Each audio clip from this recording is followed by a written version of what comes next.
como bien dice el título de esta diapositiva, todas estas charlas se realizan en el marco del reencuentro clírico-laico, que se viene postergando lamentablemente, porque lo tendríamos que haber tenido en octubre de este año, pero obviamente las condiciones sanitarias no lo permitieron, y Dios mediante se podrá hacer en noviembre del 20, bueno, noviembre, yo ya puse un mes, Dios mío, en Montevideo quise decir, en el 2022. Y eso tal vez nos ayude a todos a perfilar un poco más las características de este encuentro y encontrar los temas que puedan ser de interés para la gente, aunque bueno, obviamente se van a desarrollar muchas y diferentes áreas. La cultura es solo una de ellas. Es una excelente iniciativa por parte de la Colectividad Helénica de Uruguay y por supuesto de nuestro arzobispado, de nuestro querido Monseñor Yosif, que es el alma mater de toda esta actividad, y que todos lo seguimos y ofrecemos con mucho cariño, mucho respeto y mucho amor nuestros conocimientos, porque por pocos que sean, a veces pueden servir para otra gente que tal vez no conoce tanto sobre la cultura griega, y sobre este tema en particular que elegí para hablar, representando a mis extraordinarias compañeras de la Comisión de Cultura, que es la belleza poética del idioma griego. Y sinceramente, ¿no? ¿Cómo comenzar a hablar de Grecia? ¿Cómo hablar del idioma griego? ¿Cómo hablar de la poesía y no hablar de la belleza?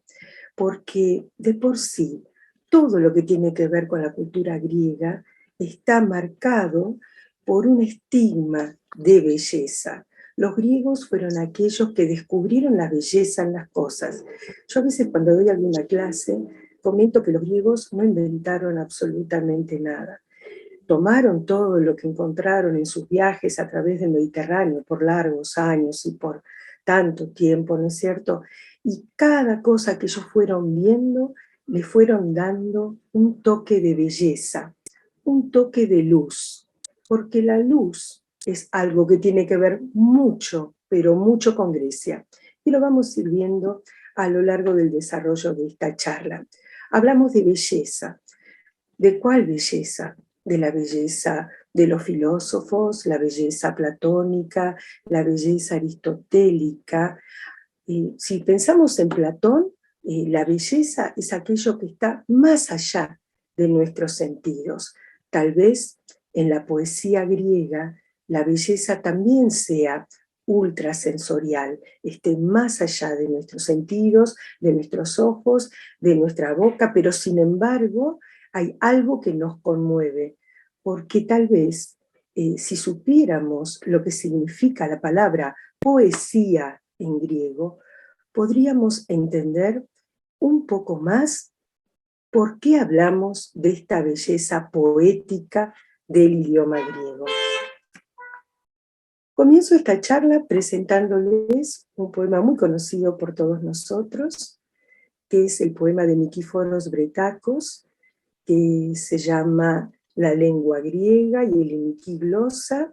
Aquí lo tienen en español y en griego. Yo les voy a pedir, yo sé que hay mucha gente en este grupo que no son griegos, y me alegra mucho verlos también por este amor que tienen por la cultura griega, pero permítanme que les lea, que es muy breve, en griego y luego con su traducción, lo que dice Nikíforos Bretacos, que es un poeta del Peloponeso que falleció en el año 91, o sea que prácticamente es contemporáneo nuestro. Y él dice así: «Otan capote, figo apotutotofos, salizó prostapani, oposena potamaki που μουρμουρίζει, κι αν τυχόν, ανάμεσα στους γαλάζιους διαδρόμους, συναντήσω αγγέλους, θα τους μιλήσω ελληνικά, επειδή δεν γνωρίζουν γλώσσες, μιλάνε μεταξύ τους με μουσική». Es tan hermoso lo que dice Bretacos. Nos dice: cuando alguna vez tenga que abandonar esta luz, ascenderé hacia lo alto como un pequeño río murmurante, y si por casualidad entre los senderos celestes me encuentro con ángeles, les hablaré en griego, porque no conocen idiomas. Entre ellos hablan, no puedo terminar de ver lo que dice, Ellos hablan en griego, dice, ¿no es cierto? Ven, lo rompí el poema. Hablan con música, perdón. Entre ellos hablan con música. Tengo las caritas de ustedes y no puedo ver la finalización. Con esto les quiero decir que para los poetas griegos, la poesía y la lengua grecia en sí es música, es armonía, por lo tanto, es belleza. Para poder entender un poco más cómo la poesía de Grecia es tan impactante a nuestros sentidos, tal vez debiéramos conocer algunas palabras que tienen que ver con Grecia, algunas palabras que tienen que ver con nuestro idioma y que nos representan como nación, como cultura. La primera palabra es la palabra helada, que significa Grecia para los griegos, y que en realidad significa tierra de la luz. Tierra de la luz. Solo eso significa el nombre de nuestra nación. Y hay 5 elementos que nos son característicos como cultura. Una es el concepto del hombre, del anthropos. Siempre les cuento a mis alumnos que los griegos fueron los que dijeron que hombre, si uno lo toma desde la etimología de la palabra, es aquel que puede ponerse de pie, puede levantar su vista y mirar más allá del horizonte. El griego fue el primero que se animó a ponerse de pie y a mirar a sus enemigos a los ojos, a mirar a sus dioses a los ojos. Habíamos llegado a lo que era el anthropos, que era aquel que podía ponerse de pie y caminar y ver a los enemigos a sus ojos, porque en la antigüedad los hombres estaban agachados trabajando como esclavos y nadie se animaba a levantar la vista del suelo. Es la cultura griega la primera que logra hacer ese cambio y darle al hombre su verdadero valor. Del mismo modo, crea sus dioses en la mitología griega y prácticamente y al revés de lo que leemos en la Biblia, a su imagen y semejanza, porque son dioses prácticamente similares a los mortales, similares a cualquier otro, con las mismas pasiones, los mismos defectos y las mismas virtudes. Todo esto tiene que ver con el desarrollo del concepto del ego, también en el griego, que es el reconocimiento de su propio ser interior. No por algo, la palabra ego se escribe con omega, y podríamos decir que para el griego, de la cultura griega de la antigüedad, el hablar de sí mismo era hablar del ser más importante de la creación. Y todas las palabras que tienen que ver con el ser más grande de la creación, sean los verbos, bueno, eso lo cuento mucho a los alumnos, ¿no? Pero algunas otras palabras como vida, zoí, fos, luz, se escriben con omega, porque son percibidas por el ser humano. Eso es muy interesante. Otra palabra que les puse acá es la palabra zoí, que es la palabra vida, es el valor que se le da a la existencia humana. Por eso surge la filosofía, como una ciencia de estudio de todo lo que tiene que ver con la sabiduría, por qué ocurren las cosas, por qué son las actitudes humanas, esa necesidad permanente de búsqueda del hombre, del origen y de la trascendencia.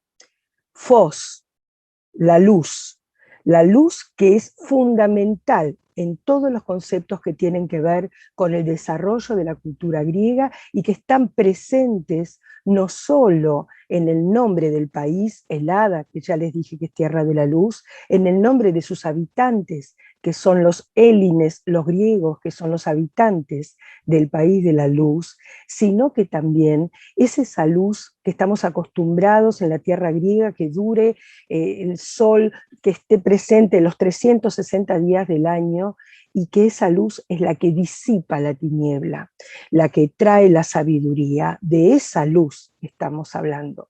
Y por último, la última palabra que también influye en todo lo que tiene que ver en el idioma y en la creación de la poesía, es sin duda alguna el líquido amniótico que une a los griegos como un bebé en el útero de su madre con la creación de Dios, y que no es ni más ni menos que el mar.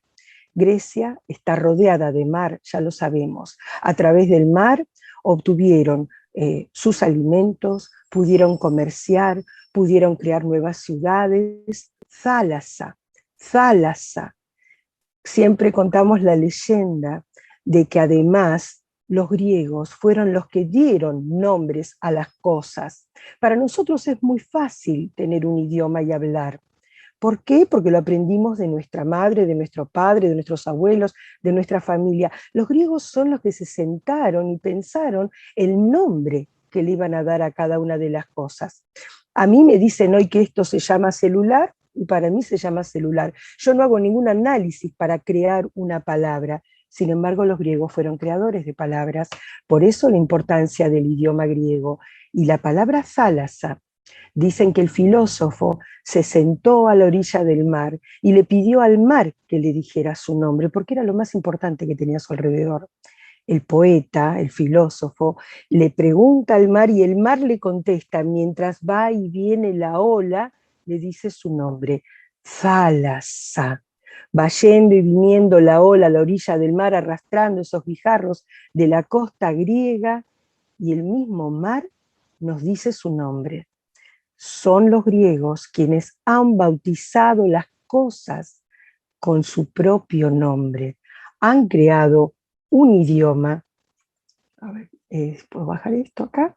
Han creado un idioma que se sigue hablando desde hace ya por lo menos 4000 años, igual que ahora, que desde el año 800 a.C.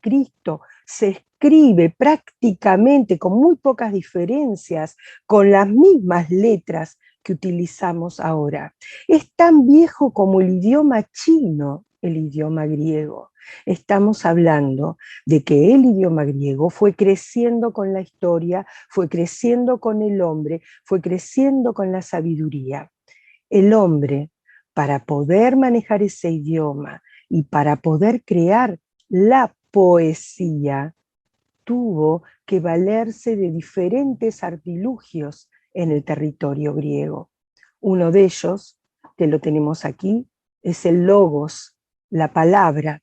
Si no existiese la palabra, si no existiese la palabra razonada que nos permite enviar un mensaje y llegar al corazón y al cerebro del otro, seguramente no nos podríamos comunicar. Por eso hablamos del diálogo, que es el logos entre dos, cuando hablamos con otro y nos entiende y nos devuelve el mensaje. ¿Cuántas veces decimos que no hay diálogo? Bueno, palabra también de los griegos, por supuesto. Otro elemento del cual los griegos se valieron para poder crecer en cuanto a su idioma y a la poesía fue la sofía, la sabiduría, la necesidad de aprender permanentemente, que tiene que estar acompañada de esto que está aquí al lado, que está escrito en griego, que es el pathos, la pasión. Si no existe pasión cuando hacemos las cosas, si no existe sabiduría, todo lo que hacemos cae en saco roto. Y por supuesto, la pasión tiene que estar controlada por el ethos, que es la ética. O sea, lo que haga, esto que me apasiona, tiene que tener ciertas pautas, ciertas reglas, yo no las puedo exceder. El ethos, la ética, todo esto genera la creación, la dimiurguía. Cuando hablamos de Dios, decimos el demiurgo, el creador, ¿no? Dimiurguía, la creación. Y algo que ocurre a través de esta creación en el cerebro del hombre, que es la idea, también palabra griega.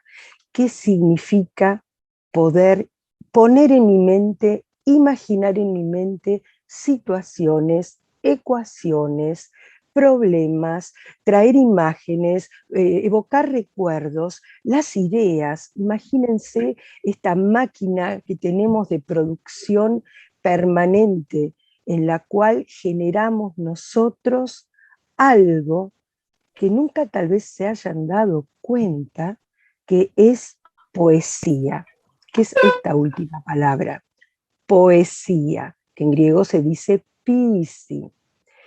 La palabra poesi en griego no significa el agarrar una hojita y escribir unos renglones con pensamientos, no significa pensamiento, no significa escrito.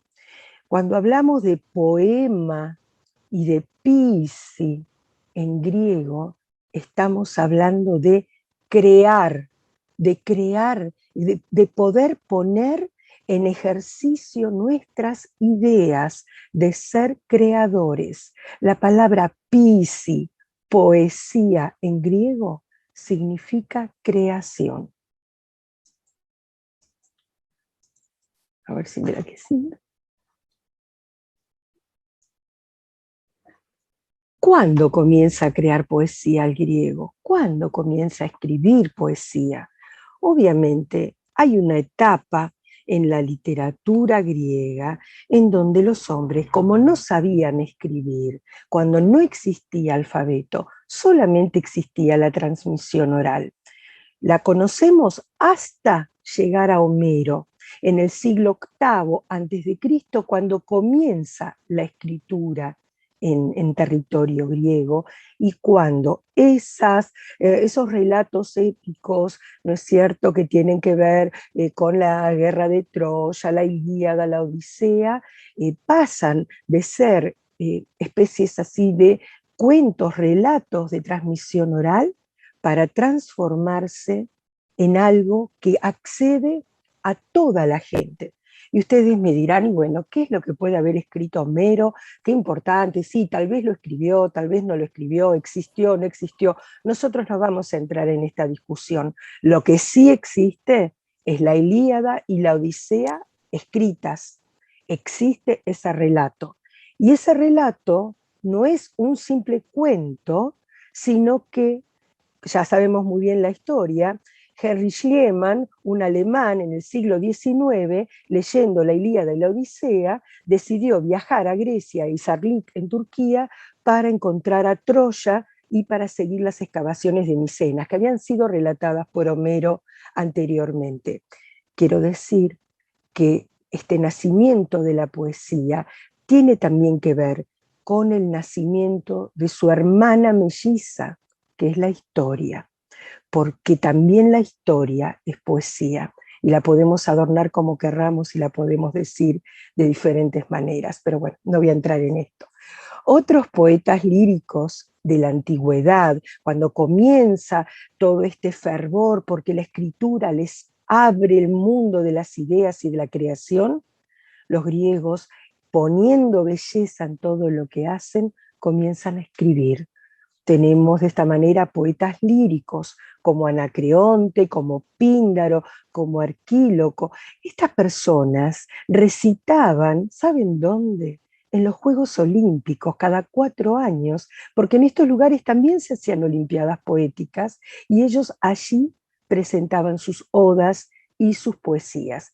Y entre estos, y prácticamente en la misma época que Homero, también aparece una mujer, en una época donde la mujer tenía una presencia realmente prácticamente nula, y estamos hablando de Safo de Lesbos, que es la mujer que comienza a escribir poemas de amor que les era prohibido en la misma época que Homero comienza a realizar su Ilíada y su Odisea. También ya nos acercamos un poco más hacia el siglo V, siglo IV, comediógrafos como Aristófanes y Menandro, Aristófanes, que genial. Algún día, bueno, podemos armar muchas charlas sobre cada uno de ellos, ¿no? Yo se los nombro ahora muy rápidamente. Y los grandes dramaturgos griegos, Esquilo, Sófocles, Eurípides, ¿no? Las grandes obras clásicas griegas. ¿Qué pasa con la poesía griega? Llega Alejandro Magno, termina lo que es el siglo V y siglo IV de la Atenas floreciente, la Atenas de las ciencias, de las artes, de la literatura. Pasamos luego a lo que es la llegada del Imperio Romano al territorio griego, y a la creación posterior, después del siglo IV, de Bizancio, ¿no? De Constantinopla y del Imperio bizantino. En esa época, el idioma oficial vuelve a ser el idioma griego. Este silencio que les hago desde el siglo IV hasta más o menos el año 300 y algo, tiene que ver con el periodo en el cual los griegos no tenían libertad. Y esto anótenlo porque lo vamos a ver en un rato más.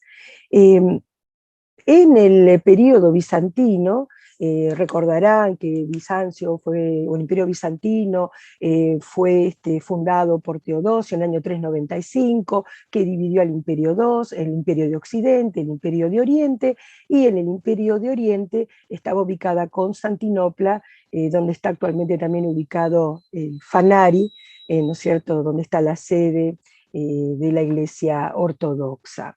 En esa época, podemos decir que se comienza a escribir en idioma griego nuevamente. Y encontramos escritos muy importantes en dos periodos diferentes. Un periodo que va del siglo X al año 1204, cuando ocurre la invasión de los francos de la Cuarta Cruzada de Constantinopla, donde se escribe uno de los poemas épicos más importantes. Estamos hablando, escúchenme, del año 1100, 1200. Se escribe el Digenis Acrita, el poema dedicado a un superhéroe, un hombre gigantesco y muy poderoso, que cuidaba las fronteras del imperio. Esa es la poesía que escribían los hombres de aquella época. Y luego de este periodo hasta el 1204, hasta el 1453, en donde entran los turcos y toman Constantinopla, los tipos de poemas que tenemos son poemas de tenor mucho más bajo, menos importantes, pero escritos también en idioma griego. Durante la turcocracia, sabemos que los turcos toman lo que es el mundo helénico desde Bizancio para adelante, en el año 1453 con la caída de Constantinopla, hasta el 1821, en donde comienza la Guerra de la Liberación griega. Podemos decir que en ese largo periodo de tiempo, entre 1453 y 1821, se siguió escribiendo poesía en lengua griega. De 1453 a 1669 tenemos textos en griego, ahora se los voy a nombrar, y de 1669 a 1821 los textos son cada vez más pobres, porque los griegos vuelven a no ser libres. El período de esclavitud hace que el griego no pueda escribir. Muchas veces en algunos congresos nos preguntan por qué motivo estaban los grandes griegos, los grandes filósofos, los grandes artistas, los grandes escritores de la antigüedad. ¿Qué les pasó? ¿Se les terminó la materia gris? No, se les terminó la libertad. Se les terminó la libertad. El griego es un pueblo y una cultura que no puede crear si no es libre. Y este año celebramos los 200 años de esa libertad. Fíjense la importancia de la libertad hasta para sentarse a escribir un poema, para escribir un texto. Esta diferenciación que yo les puse de años acá tiene que ver porque los turcos no tomaron simultáneamente todo el mundo del Oriente, digamos, cristiano conocido. Hubo algunos lugares que se salvaron por un tiempo del acoso turco y del acoso otomano. De esta manera tenemos lo que ocurre en Creta, el caso Creta, ya que allí los turcos llegan en el año 1669. Entonces, entre el 1453 y el 1669, todo lo que se escribió en griego se escribió en Creta. ¿Qué obras tenemos de esa época? Algunas son magníficas. Tenemos Aerofili, escrita en el año 1600 aproximadamente por Yorgos Hortazis, El Rey Rodolino de Andreas Troilo, como Aníbal Troilo. Mi mamá me decía que Troilo era apellido griego y yo no le creía. Mi mamá tenía razón, porque hay un Troilos en Grecia, en Creta, en el año 1647. Zenón, que es anónimo, y el famosísimo, la famosísima obra, el poema más hermoso que puedan leer de esta época, que es el Erotócrito, que lo escribió Vicencio Cornaro, y que es la historia de amor entre Aretusa y Erotócrito, una historia de amor exactamente igual a la de Romeo y Julieta, un amor prohibido en el cual se roban entre ellos, pasa de todo, y ustedes saben que este poema no pudo ser escrito, fue transmitido oralmente por generaciones y recién se pudo escribir en Venecia en el año 1713. Entonces, los turcos estaban ocupando lo que era Constantinopla, el territorio griego, pero Creta no, hasta el 1669. Por eso en esa época pudimos tener por lo menos algo que nos recuerde la escritura griega. A ver, que bajo por aquí, perdónenme, porque esto no está como debe. Y otro caso similar que tenemos es el de las Islas Jónicas. Las Islas Jónicas, Zakynthos, Kefalonia, Kérkira, Isaki, esas islas también tuvieron suerte, entre comillas, porque en el año 1204 fueron tomadas por los cruzados y las aislaron de Grecia. Vieron que siempre nos recuerdan a Italia, ¿no? El que conoce las islas del Mar Jónico, el que ha ido a la isla de Kérkira, dice, parece que uno estuviera en Italia, las casitas, las construcciones. Esto se debe a que estuvieron durante mucho tiempo los venecianos, los franceses, los rusos, los turcos, bueno, ahí tienen toda la colección que hubo. Recién llegaron a ser griegas en el año 1944, la semana pasada. Hay grandes exponentes literarios de esta época, acá les nombré algunos, bueno, Balauritis, allá en Lefkada, está ahí la isla donde él escribió, bueno, Las Caratos, Polas, Tipaldos, Terceris, Matesis, Mabilis, Zambelios, y también de esta corriente jónica fue el gran poeta nacional griego Dionisios Solomos, que tal vez lo recuerden como quien escribió el himno a la libertad, el Segnorizo Apotingopsitus Pathiutin Dromeri, era un griego que vivía, originario de las islas del Mar Jónico. De 1821 a la actualidad, la literatura griega, ya les puse la bandera y el mapa porque ya Grecia empezaba a tener forma de nación, tenemos dos corrientes diferentes y que tienen mucho que ver con el tema, supongo que conocen el tema de la cuestión lingüística griega, es decir, la posibilidad de utilizar, cuando se independizan, dos idiomas diferentes. Un idioma más complicado que podemos llamar como Cazarebusa, que es también el que se utiliza en el rito ortodoxo, ¿no? Es como que es un idioma, una lengua mucho más cerrada, mucho más complicada, mucho más culta. Algunos libros antes venían escritos, muchos poetas escribían de esta manera y escribían para una élite que podía llegar a entender lo que decían.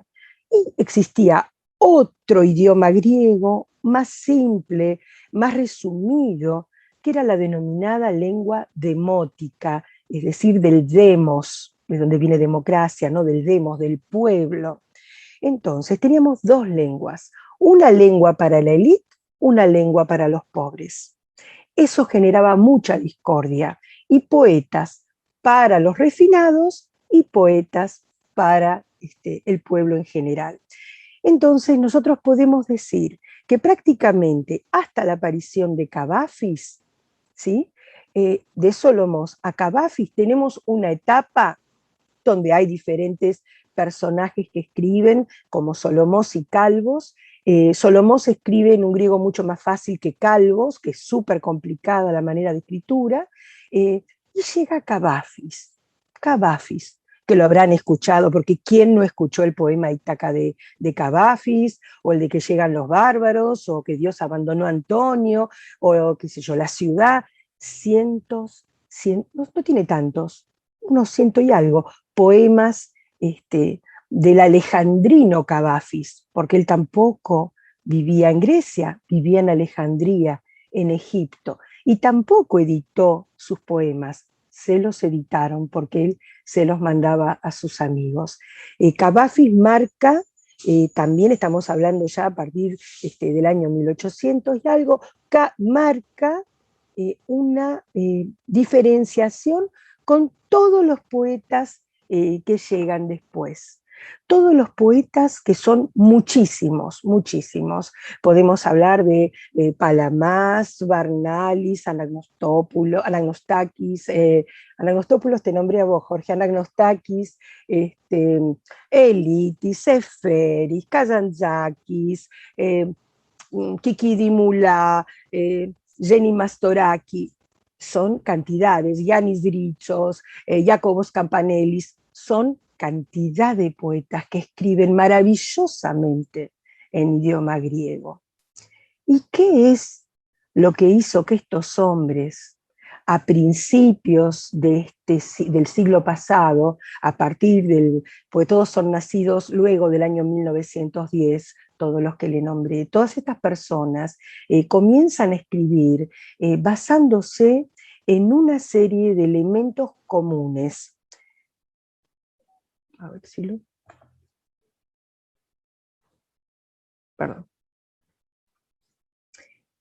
Dice Odiseas Elitis: en un principio la luz y la hora primera en que los labios todavía en el barro prueban las cosas del mundo, él descubre las letras.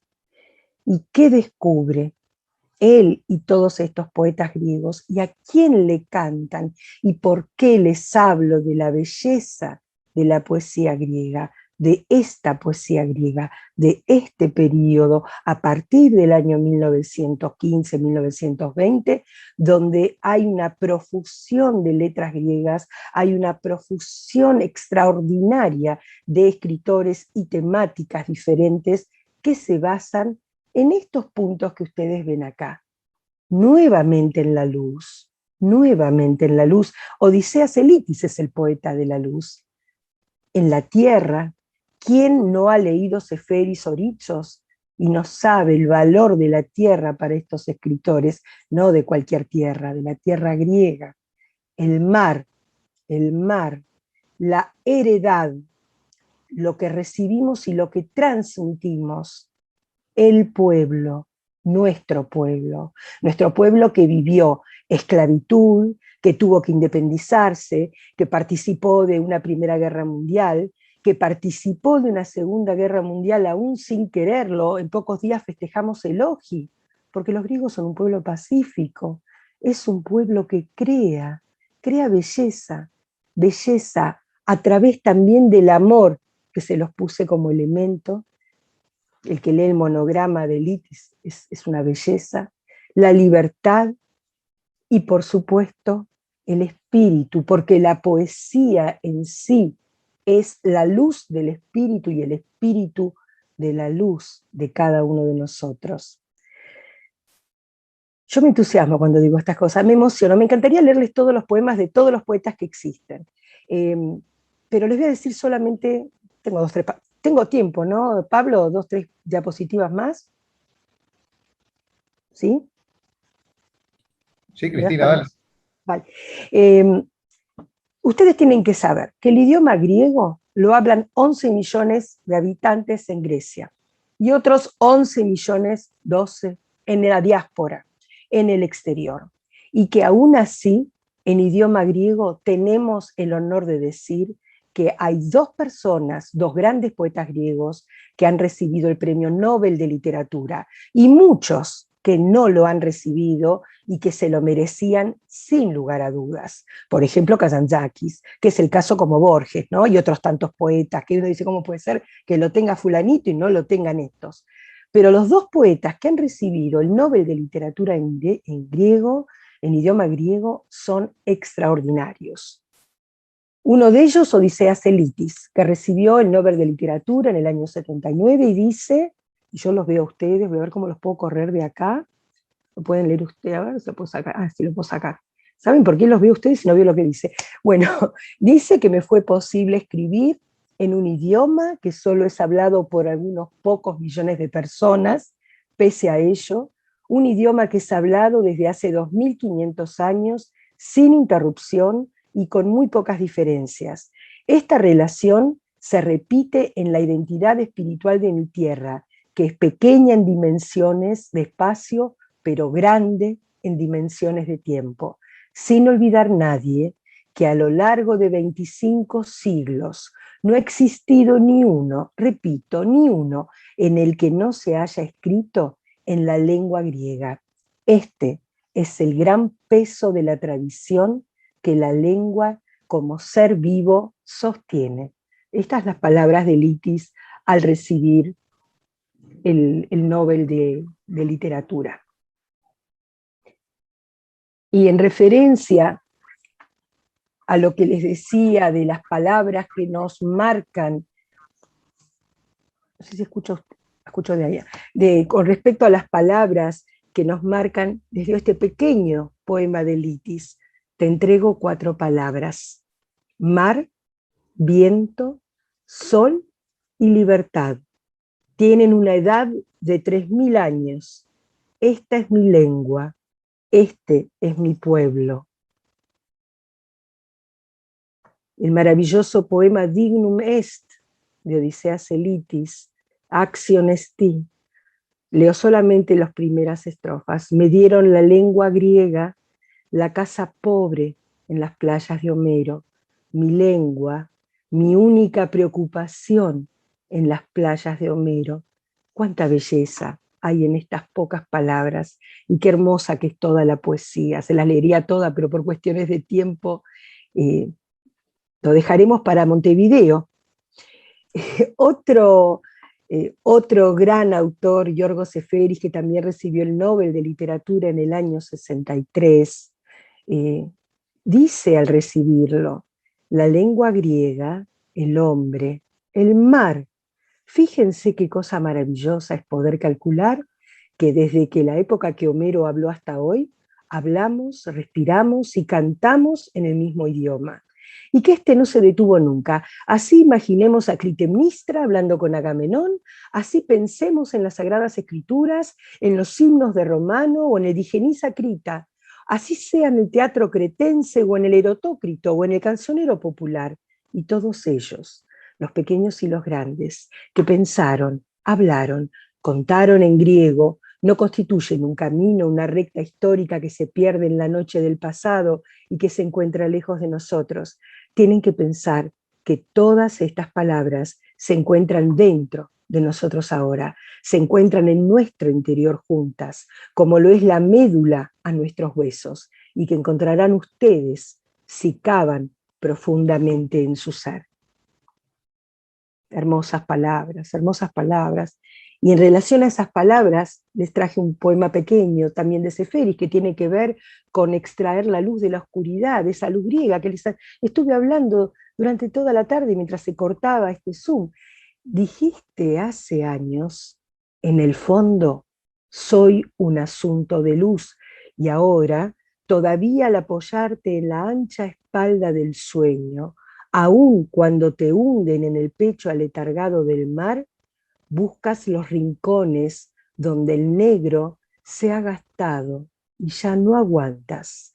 Buscas a tientas la daga destinada a perforar tu corazón y abrirlo a la luz. Yorgos Seferis. Esto simplemente para que nos sirva de como cuando uno le convidan un bomboncito de una caja de bombones que hay tantos y tan ricos. Bueno, yo les traje 2 bomboncitos nada más, están ustedes buscar el resto. Pero pueden buscar algo más, porque quiero terminar esta charla, que finaliza con esto, para comentarles que la poesía griega, estos grandes autores griegos, pudieron llegar al pueblo. Y eso es lo más importante de todo lo que les estoy contando, porque ¿para qué sirve escribir si la gente no lee? ¿Para qué sirve escribir si no nos emocionamos leyendo lo que el otro siente cuando lo escribe y genera esa belleza transmitida en ideas en el papel. Es hermoso leer poesía. Los invito a leer poesía, los invito a leer poesía griega. Los autores griegos tienen una riqueza impresionante y han tenido la inmensa suerte que a partir del año 60, grandes compositores de la música griega, Mikis Theodorakis, el gran Mikis Theodorakis, por ejemplo, Yanis Markopoulos, Dimitros Laios, Hatzidakis, todos han musicalizado a los grandes poetas griegos, y muchos de nosotros, y muchos de ustedes, y mucha de la gente en las colectividades griegas que bailan y cantan, y qué hermoso que es todo esto, no se dan cuenta que cuando tararean la canción, ¿saben qué? Están diciendo un poema de Litis, de Seferis, de Barnalis, de Ritsos, de Campanelis, de Livaditis, de Anagnostakis, hasta de Solomos. ¿Lo pueden creer? Yo les voy a poner, se había traído 3 temas, pero les voy a poner, a ver si entro acá, el último, a ver si lo reconozco, a cualquiera. Pero hagan el ejercicio. Busquen Theodorakis, busquen los temas musicales y fíjense los autores. Por ejemplo, Opu Kenanes Asiman Unikamban, es una canción que bailamos todos los griegos, Marina, de Theodorakis, Arnisi, esa que dice Stoperigali Tocrifó, es de Seferis. La poesía llegó a la gente a través de los grandes compositores músicos griegos. Creo que eso también habla de belleza, porque la música griega también es bellísima.